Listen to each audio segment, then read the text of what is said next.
Assalamualaikum warahmatullahi wabarakatuh. Alhamdulillahirabbil alamin. Puji syukur marilah kita panjatkan kehadirat Allah Subhanahu wa taala. Salawat dan salam semoga tetap tercurah limpahkan kepada Nabi besar Muhammad sallallahu alaihi wasallam, kepada keluarga, sahabat sampai kepada kita umatnya jamin insyaallah. Mudah-mudahan kita dijadikan hamba yang selalu bersyukur kepada Allah Subhanahu wa taala. Video ini menyampaikan tentang rukun-rukun dalam sholat. Sebelum ini saya ambil dari NU Online. Nanti mungkin linknya saya sisipkan di video ini. Jadi ada yang saya juga baru tahu ternyata di NU Online ini menyampaikan ada 18 rukun dalam sholat. Yang sebelumnya saya ketahui adalah 17. Dan ada teman-teman yang menyampaikan bahwa rukun sholat itu adalah 13. Terlepas dari perbedaan-perbedaan itu, satu yang pasti bahwa sholat itu adalah sebuah perintah yang Allah berikan kepada kita oleh dari Nabi besar Nabi Muhammad SAW atas perjalanan Isra dan Mi'raj yang sudah dilaksanakan dan mendapatkan oleh-olehnya, yaitu oleh-olehnya adalah sholat 5 waktu. Dan disampaikan di sini, mungkin nanti teman-teman ada yang berbeda, silakan disampaikan perbedaannya. Cuman ya ini adalah penambahan hasanah keilmuan yang mungkin saya juga baru tahu bahwa di NU Online ini dikutip di tanggal 8 November 2017. Penulisnya adalah Muhammad Ibnu Sakhraji. Mudah-mudahan Allah berikan kemudahan, keberkahan atas ilmu yang diberikan oleh Bapak Muhammad Ibnu Sakhraji atau Kiai Haji atau siapa Ustadz Muhammad Ibnu Sakhraji ini ya. Jadi dalam artikel ini saya juga baru tahu bahwa rukun sholat itu ada 18, yang sebelumnya saya ketahui adalah 17. Yang mungkin teman-teman juga ada yang 13, ada yang 17. Nah, ini ada 18. Ya, kita sampaikan, kita bacakan, inilah penambahan hasanah keilmuan kita yang mudah-mudahan menjadi keberkahan dalam menjalankan ibadah-ibadah sholat. Ini adalah masalah khilafiyah. Mudah-mudahan khilafiyah ini menjadi keberkahan atas perbedaan-perbedaan yang sudah ada dalam perjalanan kehidupan ini. Pada paparan kali ini, kami akan membahas tentang apa-apa saja rukun sholat. Namun sebelum menyebutkan rukun-rukun tersebut, perlu kiranya dijelaskan mengenai arti daripada rukun itu sendiri.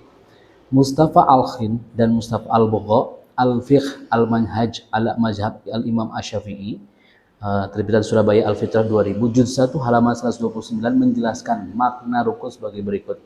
Bahasa Arabnya kita skip. Untuk artinya adalah makna rukun adalah bagian mendasar dari sesuatu tersebut, seperti tembok bagi bangunan, maka bagian-bagian sholat adalah rukun-rukunnya, seperti ruku dan sujud. Tidak akan sempurna keberadaan sholat dan tidak akan menjadi syah kecuali apabila semua bagian sholat tertunaikan dengan bentuk dan urutan yang sesuai sebagaimana telah dipraktikkan oleh Nabi Muhammad SAW. Jadi rukun adalah penopang sebuah bangunan. Jadi sholat itu tidak akan syah, tidak akan terlaksana apabila rukunnya tidak dilaksanakan. Ada yang 13, ada yang 17, ada yang 18. Itu adalah pemahaman daripada masing-masing. Saya mungkin juga 18 saya belum baca semuanya, tapi mudah-mudahan ini memberikan sebuah hasanah keilmuan yang baru, ya, di mana rukun sholat mengenai dari referensi NU Online ini terdapat 18 rukun sholat. Secara singkat bisa diartikan bahwa rukun sholat adalah bagian penyusun dari sholat tersebut. Ada berbagai macam versi tentang berapa rukun sholat, namun demikian perbedaan versi tersebut tidaklah bersifat substansi, namun hanya persoalan teknis belaka. Seperti misalnya ahli fikih yang menyebutkan rukun tumaninah tak bergerak sejenak hanya sekali saja, meskipun letaknya di berbagai tempat. Dan ada yang menyebutkannya secara terpisah-pisah. Juga ada di antara yang menyatakan bahwa niat keluar dari sholat merupakan rukun. Namun ada juga yang menyatakan bahwa hal tersebut secara otomatis termaksudkan dalam rukun sholat pertama.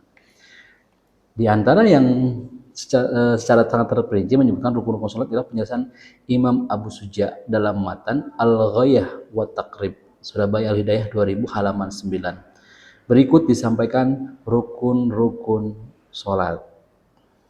Ada 18. Yang pertama adalah niat, yang kedua berdiri bagi yang mampu, yang ketiga takbiratul ihram, yang keempat membaca surat Al-Fatihah, yang kelima ruku, yang keenam tumaninah, yang ketujuh bangun dari ruku dan i'tidal, dan 8 tumaninah, yang kesembilan sujud, 10 tumaninah, 11 duduk di antara dua sujud, 12 tumaninah, 13 duduk untuk tasyahud akhir, 14 membaca tasyahud akhir, 15 membaca salawat pada Nabi Muhammad SAW saat tasyahud akhir, yang ke-16 salam yang pertama, yang ke-17 niat keluar dari sholat, yang 18 tertib. Nah ini perbedaan-perbedaan yang mungkin di artikel ini ada 18.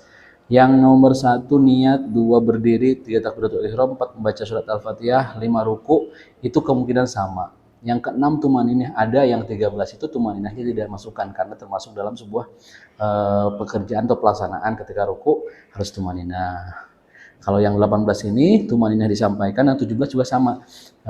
Rukun tumaninahnya dimasukkan ke dalam rukun daripada sholat tersebut. Terus yang perbedaannya ada di nomor 17. 17 di artikel ini adalah niat keluar dari sholat. Seperti disampaikan tadi di atas bahwa ada beberapa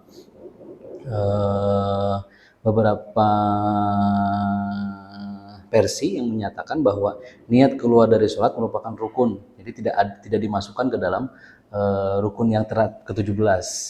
Jadi teman-teman semuanya mudah-mudahan bisa memberikan sebuah hasanah keilmuan, di mana rukun sholat yang mungkin sebelumnya diketahui 13, 17, ternyata ada yang 18.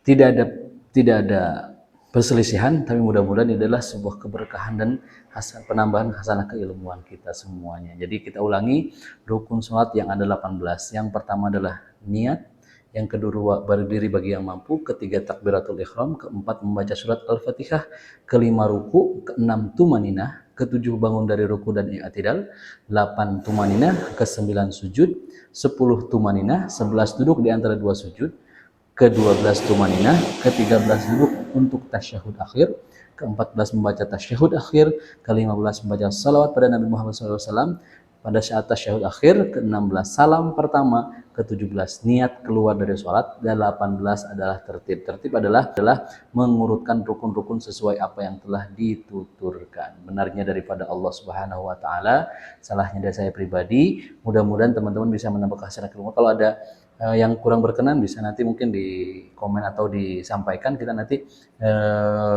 dibuka kembali mungkin artikel-artikel yang menambah hasanah keilmuan yang lain. Wassalamualaikum warahmatullahi wabarakatuh.